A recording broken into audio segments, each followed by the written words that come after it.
Di bulan ini, di bulan yang ke-11, kita sedang berbahas tentang membaharui pikiran kita. Kenapa penting? Karena hidup kita hanya bisa berubah ketika kita memulainya di dalam apa yang pikiran kita rubah. Sebab selama pikiran kita tidak pernah berubah, maka gaya hidup kita, perilaku kita, sikap kita akan kembali ke format yang sama. Karena filosofi, yang namanya point of view, yang namanya paradigma, semua itu ada di dalam pikiran kita. Makanya saya sudah pernah kasih contoh sama saudara, kalau saudara tidak merubah paradigma ini, maka saudara akan kembali lagi ke area yang sama. Saya bisa ngaku sama orang, saya duduk di balik keyboard, saya difoto, saya jago mainnya. Seperti David Foster. Saya bermain dan saya difoto dengan luar biasa. Ya kan? Tetapi begitu orang dengar langsung saya main piano, orang bisa langsung menilai. Itu gak bisa dibohongin. Kelihatan mana yang bisa, mana yang tidak bisa. Tapi saudara, kalau saudara gak pernah jadi orang Kristen yang baik, tapi di gereja saudara belajar senyum sama orang, terus ketemu orang, shalom, apa kabar? Oh Tuhan Yesus Kristus memberkati, haleluya. Ketika saudara tes begini coba, Anda bisa lakukan itu gak? Orang bisa lakukan ini gak? Bisa banget. Orang bisa ditipu bahwa, ini Kristen banget nih, rohani.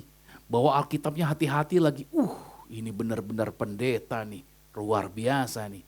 Tapi saudara, kalau saudara jalan terus sama orang ini, makin lama saudara berjalan sama dia, akhirnya makin ketahuan, itu balik lagi ke defaultnya saudara.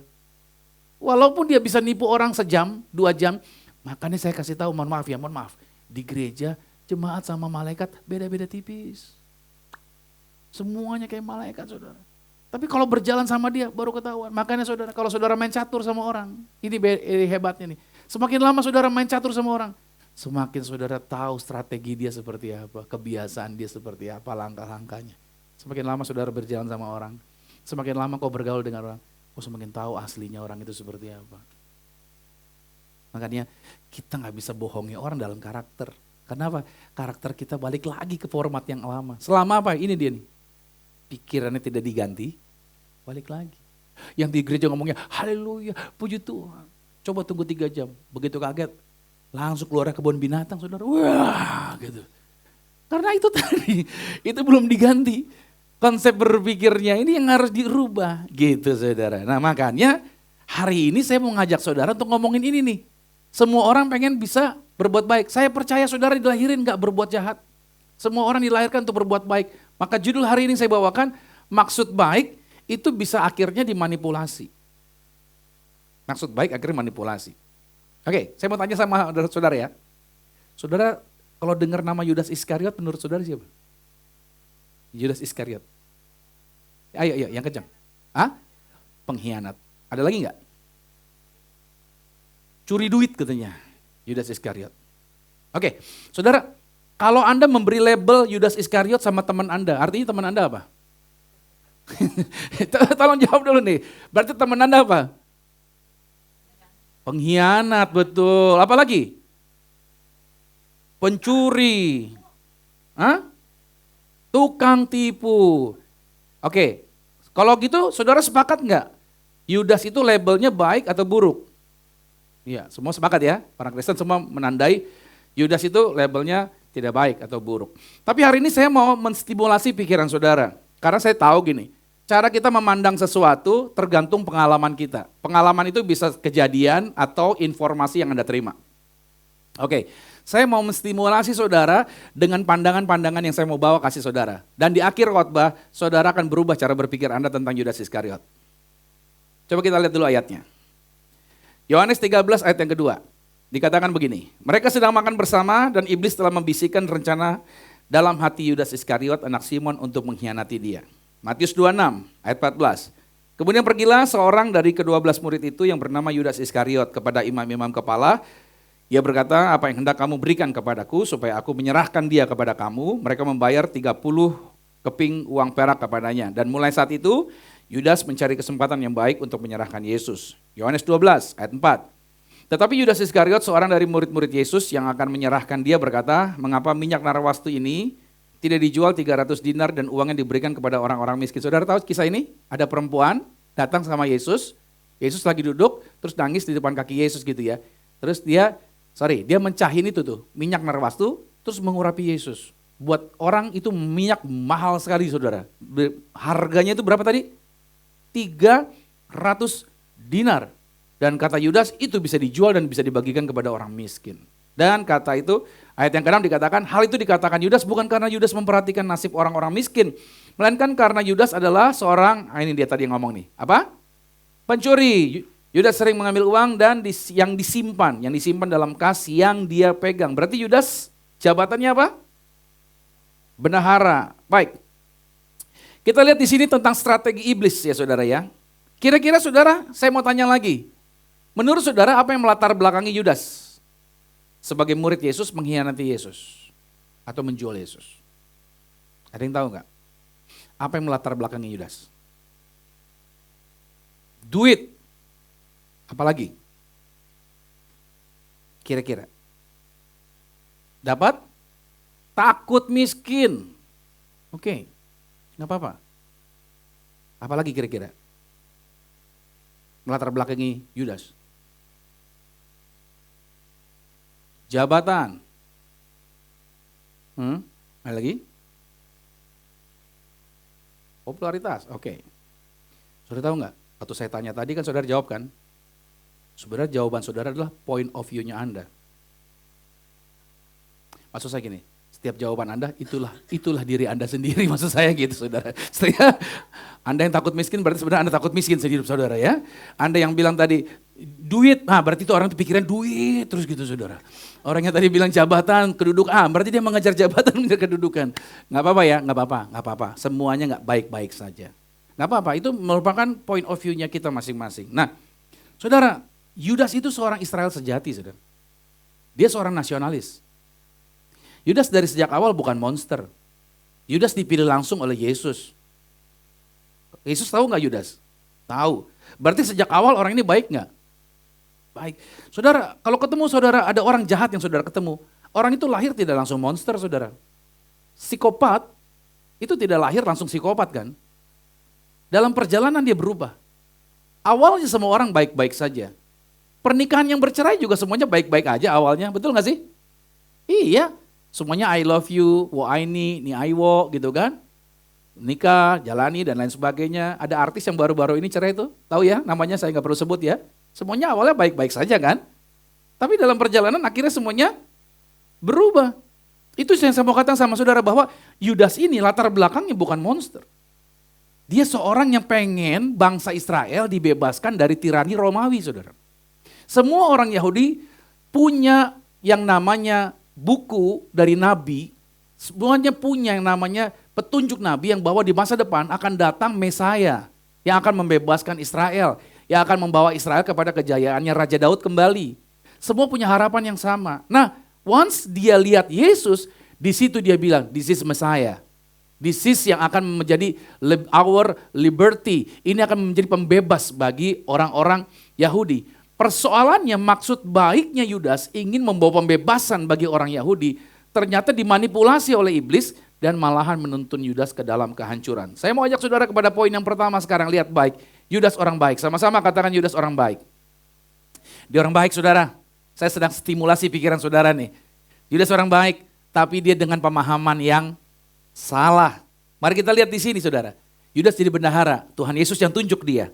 Nah, dalam pelayanan-pelayanan Yesus, tahu nggak? Yudas bersama-sama murid naik perahu di tengah danau, ombak besar, hampir mati. Yesus jalan di atas air. Yudas melihat langsung bagaimana Yesus berkata, tenang, ini aku. Dia langsung meneduhkan badai. Bukan cuma satu kali. Masih ingat peristiwa Yesus ketiduran di dalam perahu? Semua orang udah pada ketakutan.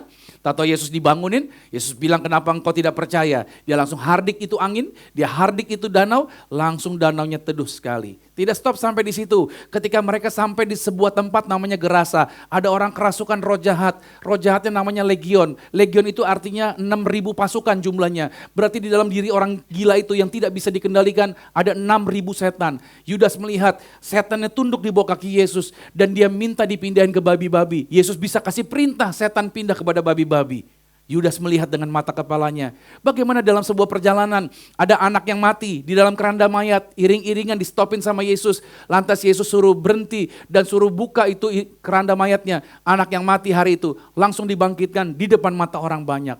Bahkan Yudas juga melihat bagaimana Yesus dijumpai Yairus. Yairus berkata, anak saya sakit di rumah. Sampai rumah, orang rumah bilang, ini surat dokter, anakmu sudah mati. Tapi Yesus berkata sama Yairus, tenang, anakmu tidak mati, tapi sedang tidur. Dan Yesus membangkitkan anak dari Yairus dan semua orang yang hadir di situ terbelalak. Yudas melihat kejadian itu.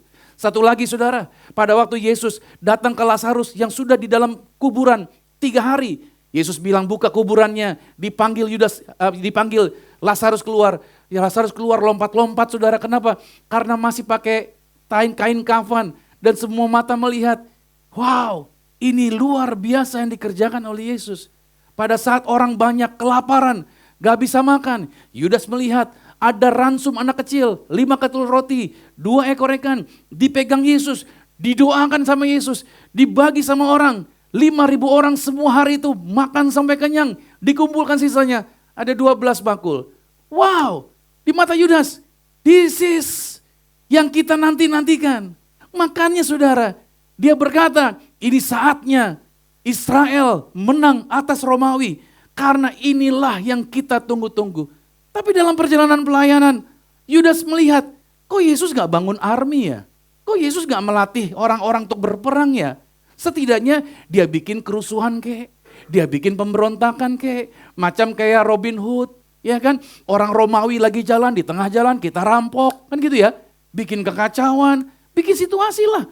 Seolah-olah ada pertentangan, seolah-olah ada perlawanan dari orang Yahudi yang selama ini cuma diem aja karena takut sama orang Romawi.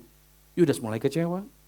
Ternyata apa yang diharapkan, ternyata Yesus tidak melakukan, malah Yesus ngajarin begini, ampunilah musuhmu. Kalau kamu ditampar pipi kiri, kasih pipi kanan. Buat seorang nasionalis seperti Yudas, this is gak masuk akal. Doesn't make sense. Why? Bukannya Yesus membebaskan Israel, kok malahan mengajar tentang baik, mengalah, dan lain sebagainya. Oh ini gak benar nih. Dia punya kuasa.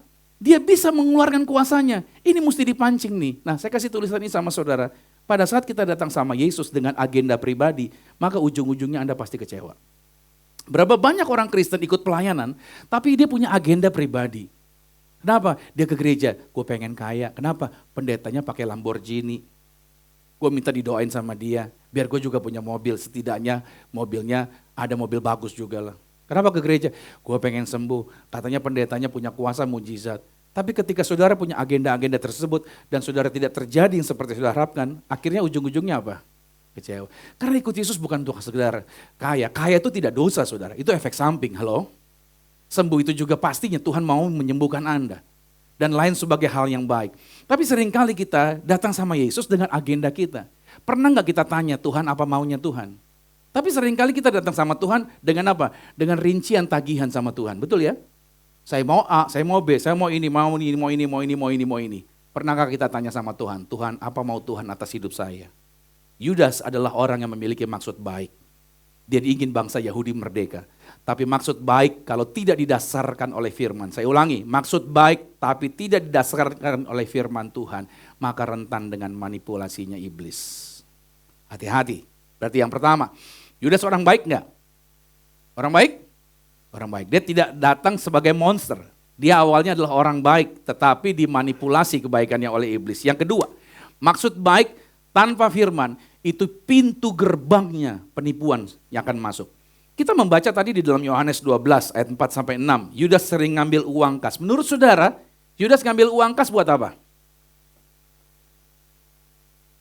Yudas ngambil uang kas karena dia beli iPhone 17 Pro yang terbaru.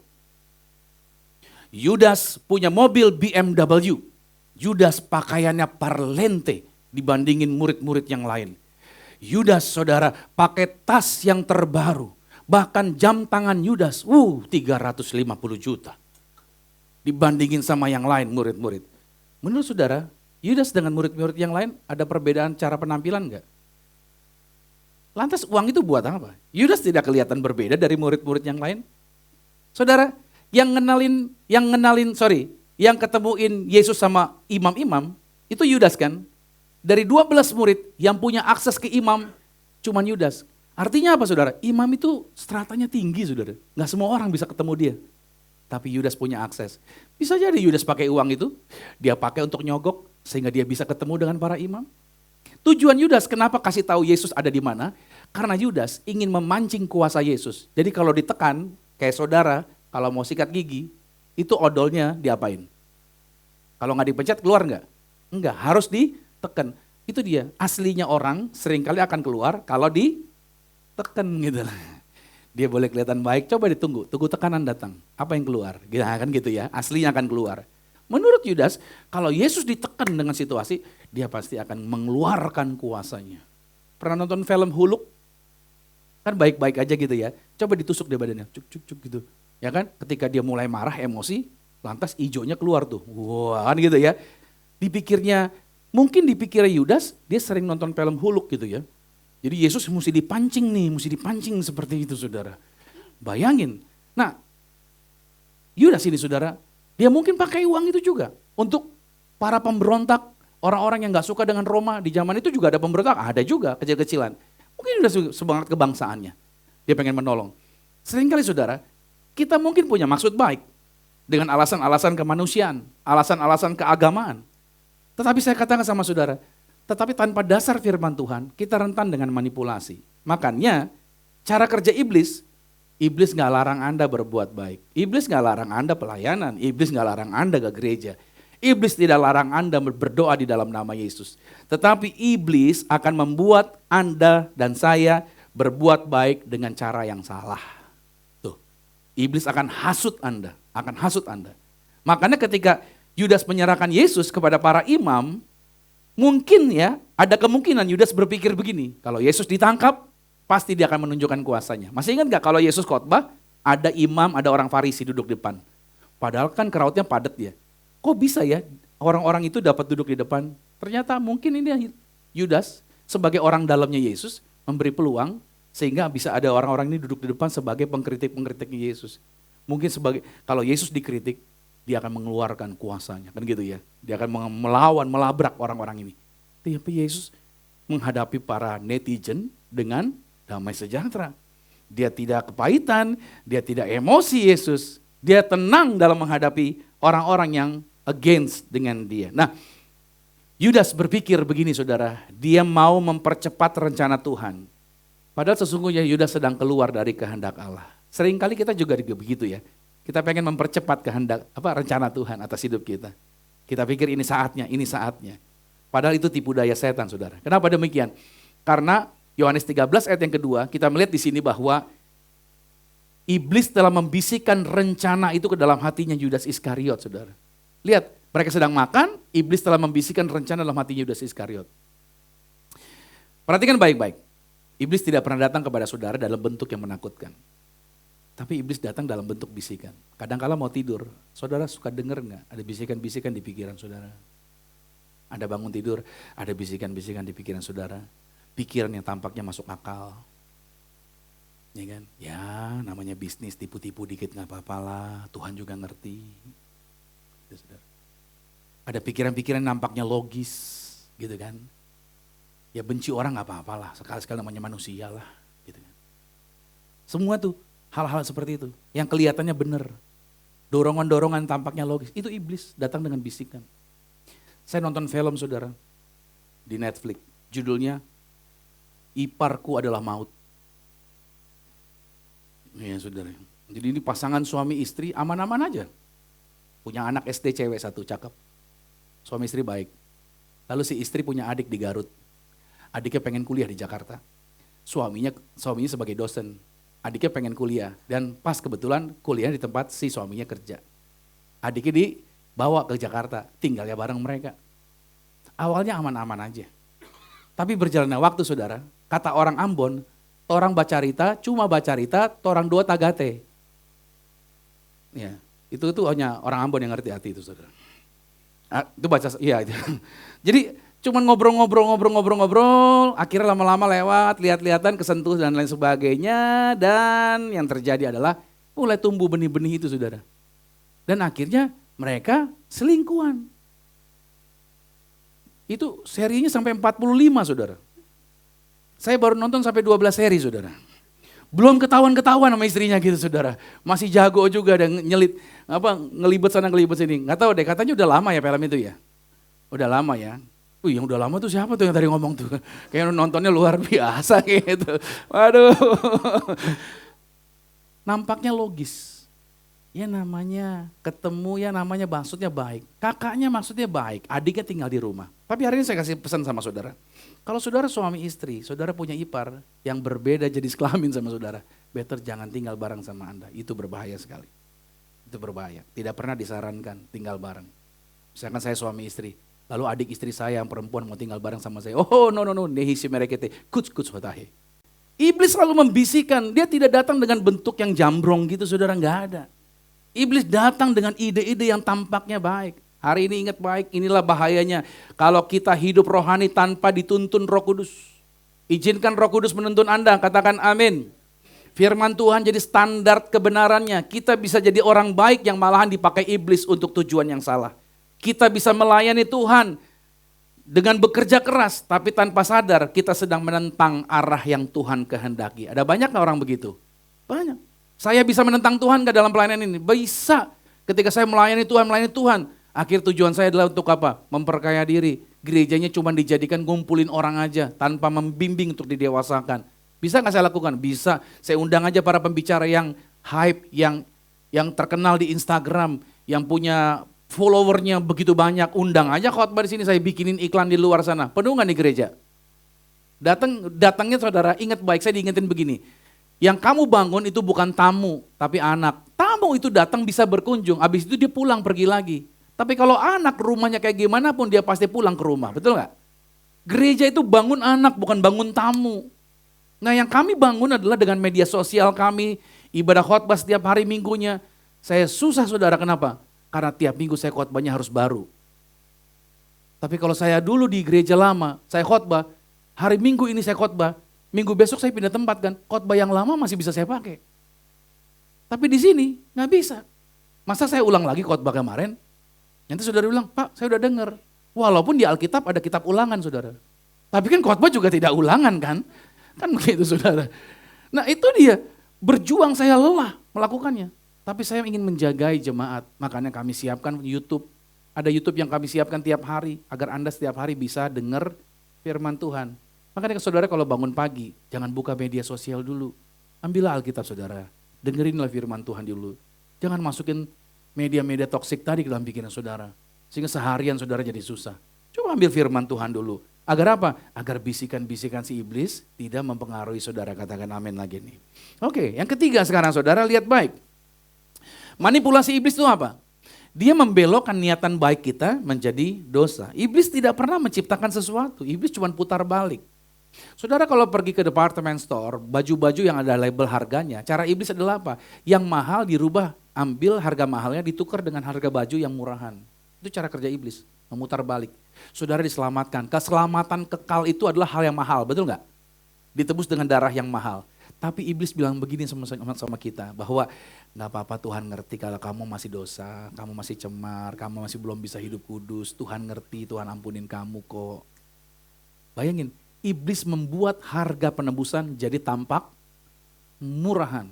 Jadi Tuhan pasti ngampunin, ya percaya Tuhan pasti ngampunin. Tapi Tuhan kan melatih kita untuk meninggalkan hal-hal yang lama, betul ya? Harusnya dilatih diri kita, ya kan? Dilatih yang dulunya ngomong yang kasar, ayo dilatih dong cara bicaranya. Yang dulunya ngambil yang bukan punya dia, ayo dilatih dong. Sekarang belajar memberi, dilatih semuanya. Konsepnya harus diganti, cara berpikirnya harus diganti. Yang dulunya kepahitan harus berubah. Saya bukan lagi orang yang kepahitan, saya jadi orang yang suka mengampuni, yang suka mengasihi dan lain sebagainya. Iblis tidak pernah menciptakan kasih, tapi dia memelintir jadi nafsu. Melayaninya maksudnya baik, laki-laki melayani perempuan, konseling, lama-lama apa? Korsleting. Maksudnya baik, menolong saudara. Ya kan, maksudnya baik, misalkan saya laki-laki, misalkan saya nganterin perempuan, ya udahlah satu jalur, ya satu mobil deh. Ternyata ini juga bisa berubah, maksudnya kasih, berubah jadi nafsu. Istri saya juga ngingetin, gak boleh.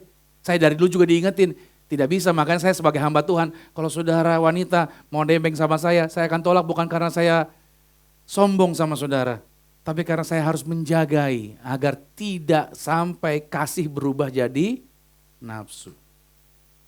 Ya para laki di tempat ini, ingat para suami di tempat ini, sebaiknya Anda tidak satu mobil dengan wanita manapun yang bukan istri Anda. Oh, yang amin perempuan, yang laki-laki, mending pendeta kelebihan nih. Pendeta kelebihan yang kata. Ya kan? Ini waspada saudara, ini harus berjaga-jaga. Ya kan? Apalagi kalau naik motor lagi, aduh minta ampun, ini bahaya juga. Wanita-wanita Anda kalau diboncengin dengan yang bukan pasangan Anda, ya lebih baik Anda dudukin nyamping aja. Kalau perlu pasang papan di depan sini. Jadi kalau ngerem, nempel papan gitu kan. Jadi bukan nempel body Anda. Iblis tidak pernah menciptakan ambisi, tapi dia pelintir menjadi kesombongan. Seolah-olah, hei saya hebat, saya punya kemampuan ini, saya punya kemampuan itu. Iblis tidak pernah menciptakan pengabdian, tapi iblis memelintir pengabdian menjadi fanatisme. Ada beberapa banyak jemaat Tuhan yang begitu fanatik sama pendetanya, fanatik sama gerejanya. Apa yang dibuat oleh pendetanya, apa yang dikatakan oleh pendetanya, semua dia pikir benar semuanya. Sampai-sampai di gereja juga ada yang disebut dengan di tempat ini juga mungkin ada FBR, fans berat Romi. Fanatik banget dia saudara sama pendeta. Dia gak mikir fanatik sama Alkitabnya, dia gak fanatik sama Tuhannya. Dia fanatik sama pendetanya. Apa yang pendetanya ngomong dia percaya banget. Saya cuma mau katakan sama saudara, dasarnya kita bukanlah kebaikan, dasar kita adalah kebenaran. Pendeta juga saudara, dia manusia biasa, dia bisa salah gak? Bisa, makanya diperlukan standarnya Alkitab. Itu sebabnya saya sebagai hamba Tuhan, saya punya tim juga yang mengingatkan saya. Karena suatu hari saya bisa salah gak? Bisa saja. Istri saya selalu mengingatkan saya. Teman-teman juga mengingatkan dan lain sebagainya. Untuk apa? Untuk kita saling menjagai. Makanya iblis tidak pernah membuat Yudas menjadi jahat. Dia cukup bikin Yudas percaya bahwa rencana Yudas sendiri adalah rencananya Tuhan. Gitu saudara. Cara iblis tuh dia putar balik semuanya. Makanya saudara di sini kita perlu waspada.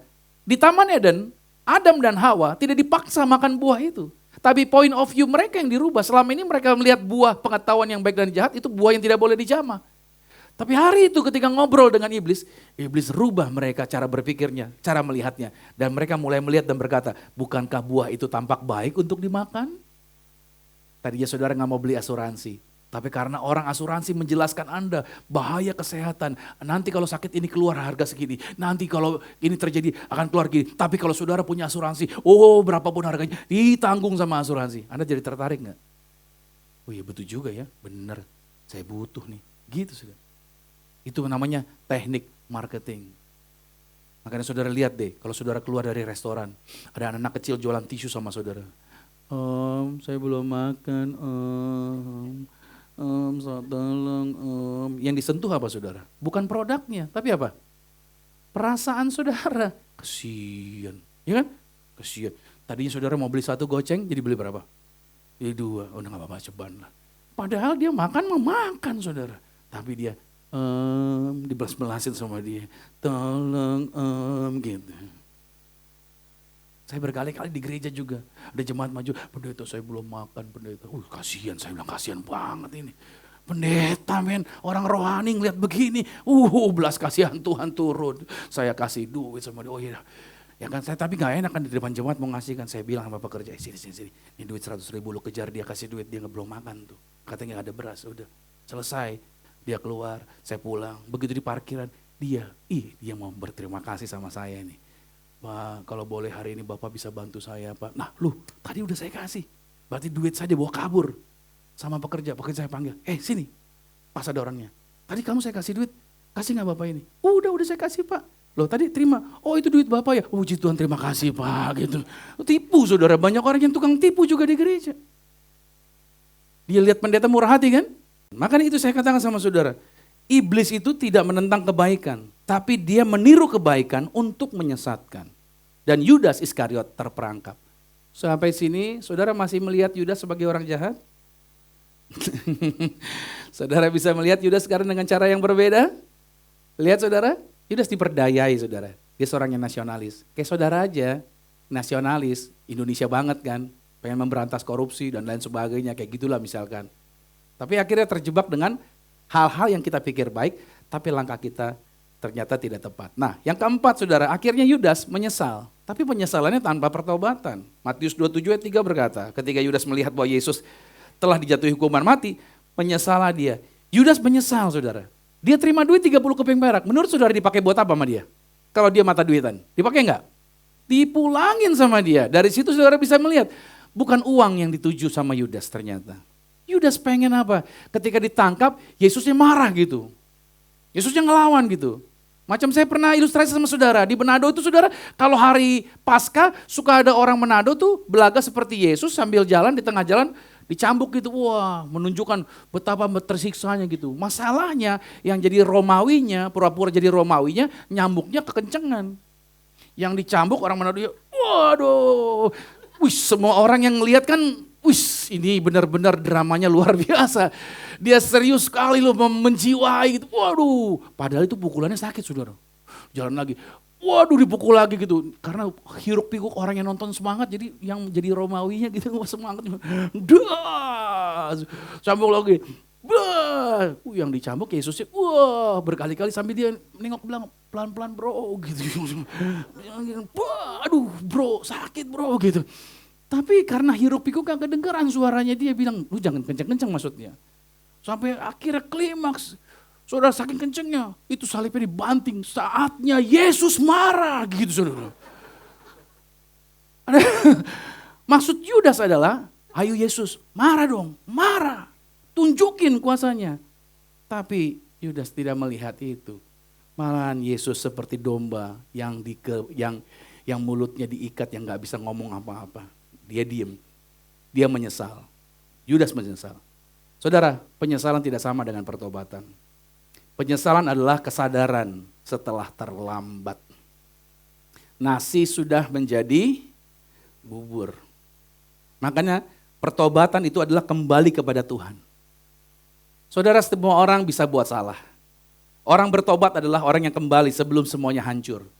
Saya nggak tahu apa yang sedang terjadi atas hidup Anda. Sebelum hancur, ayo bertobat. Amin. Orang bisa buat salah, orang bisa keliru. Anda sebagai suami, mungkin sudah sempat melakukan hal yang tidak tepat, ayo sebelum kebongkar, sebelum hancur, ayo balik dulu nih. Bertobat sungguh-sungguh, katakan amin dulu nih.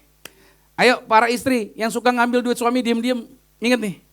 Ayo hari ini sebelum pecah perang dunia ke-10.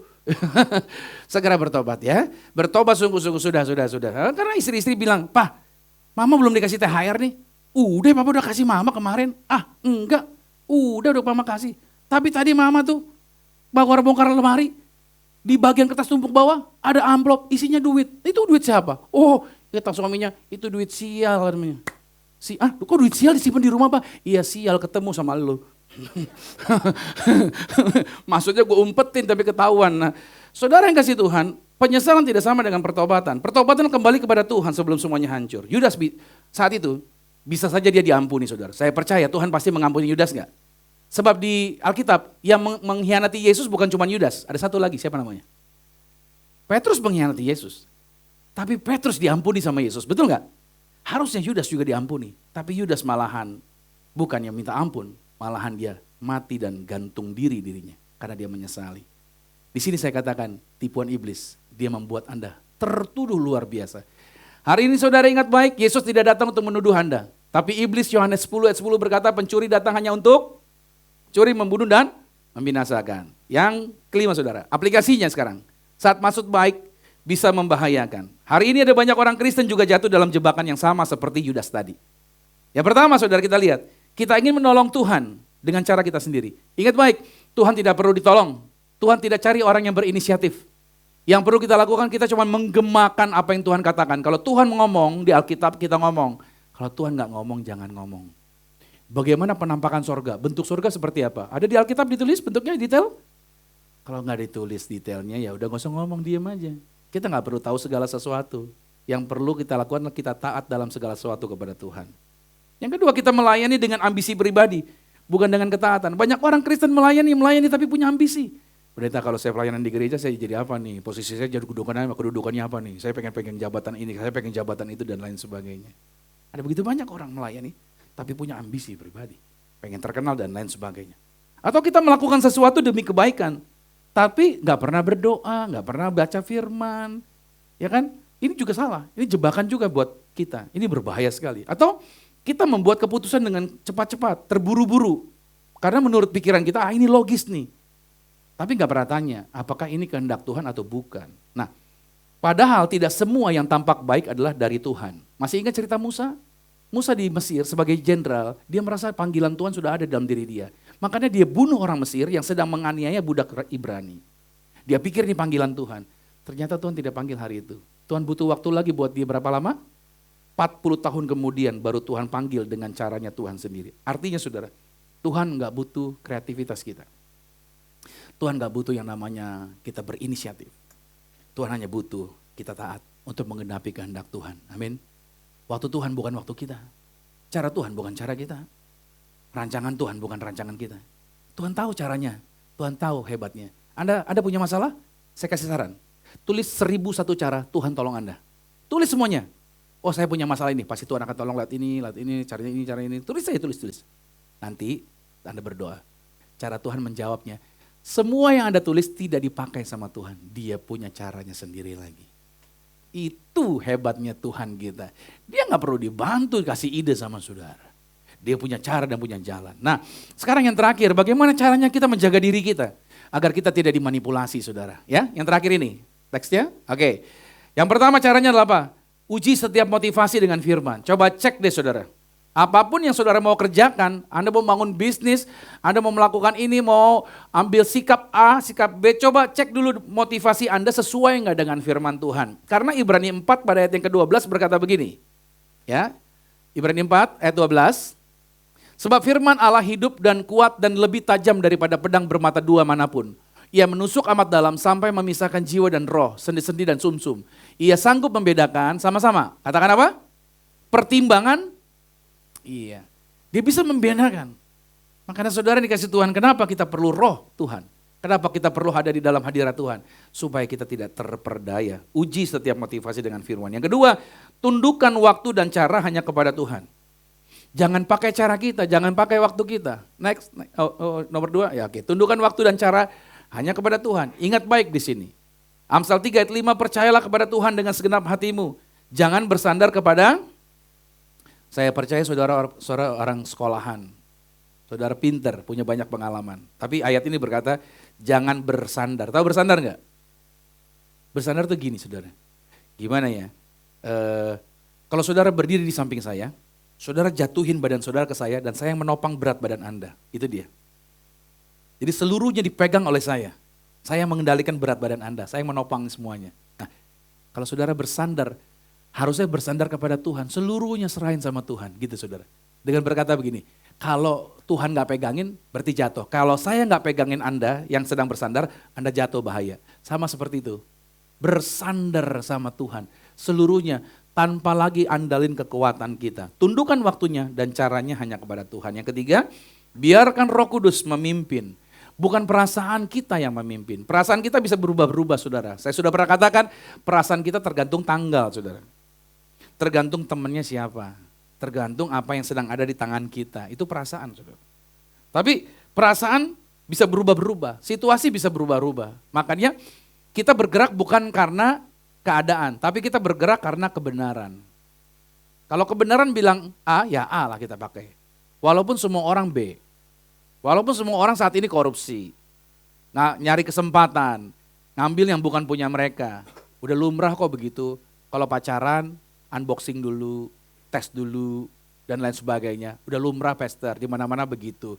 Ya, yang lumrah buat orang kan belum bentuk itu kebenaran. Yang namanya kebenaran is kebenaran sampai selama-lamanya. Amin. Makanya itu saya katakan, ini penting sekali, bukan perasaan yang memimpin kita, tapi Roh Kudus. Yang keempat, jangan biarkan kekecewaan mengubah panggilanmu. Yudas kecewa karena Yesus tidak sesuai dengan ekspektasi. Ada banyak orang berhenti melayani di gereja, bukan karena dosa, tapi karena kecewa. Kecewa pada cara Tuhan bekerja yang gak sesuai dengan ekspektasinya. Ada orang berhenti dari pelayanan kecewa, karena kecewa sama gembalanya lah. Kecewa sama harapan yang tidak tercapai lah, dan lain sebagainya.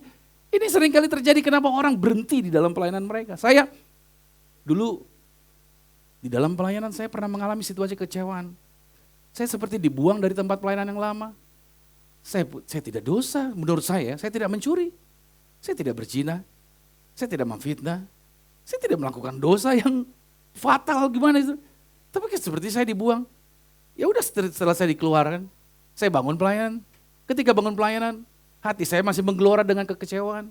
Istri saya mengingatkan saya, selama yang lama masih kamu pegang, yang baru sulit kamu dapatkan. Kamu perlu melepas dulu yang lama, baru kamu bisa melakukan yang baru. Daripada kamu buang energi, memikirkan hal-hal yang lama, mendingan kamu memikirkan hal-hal apa yang baru yang Tuhan sudah sediakan dan Tuhan mau kamu kerjakan di dalamnya. Saya belajar mengampuni saudara, saya belajar melepaskan yang lama. Dan begitu saya melakukan itu, hati saya damai sejahtera, hati saya sukacita. You know why? Karena seorang gembala akan mentransferkan sifat dan karakternya kepada jemaat yang dia layani. Makanya kalau saya masih kepahitan, maka jemaat saya akan mengalami banyak kepahitan juga di dalam hal yang mereka lakukan. Mulut mereka akan pahit, kata-kata mereka akan pahit. Tapi saya diingatkan terus untuk lepaskan semuanya. Dan saya melepaskan itu. Saya menaruh harapan saya hanya kepada Tuhan. Dan saya bergerak sesuai dengan rencana Tuhan atas kehidupan saya. Dan saya bisa mengerjakannya sampai hari ini. Karena belajar melepaskan. Hari ini ingat baik. Jangan biarkan kekecewaan itu mengubah panggilan Anda. Semua kita bisa dikecewain enggak? Pasti bisa lah. Teman bisa mengecewakan? Bisa. Bahkan pendeta Anda bisa mengecewakan? Bisa. Tapi semuanya adalah manusia yang bisa mengecewakan. Tapi satu yang tidak pernah mengecewakan Anda adalah siapa? Tuhan Yesus. So harapan Anda cuma sama Tuhan Yesus. Anda harap sama klien bisa mengecewakan Anda, sudah. Bos Anda bisa mengecewakan Anda. Bahkan maaf nih, pasangan Anda sendiri bisa? Ya. Tapi tidak dengan Yesus. Yesus tidak pernah mengecewakan Anda sedikit pun. Itu sebabnya ekspektasi kita taruh sama Tuhan. Jadi maksud baik yang benar adalah harus tunduk pada Tuhan. Jangan biarkan kita dijebak sama iblis. Ingat baik, saya percaya semua orang di sini baik, amin. Tapi dasari kebaikan saudara dengan firman Tuhan. Izinkan waktunya Tuhan. Izinkan waktunya Tuhan. Izinkan caranya Tuhan. Rencana Tuhan yang digenapi. Kita terbatas, tapi Tuhan kita tidak terbatas. Mari kita bangkit berdiri. Izinkan waktu dan rencana Tuhan. Betapa dalamnya, betapa lebarnya kasih setiamu. Oh, oh, oh, oh, oh, oh.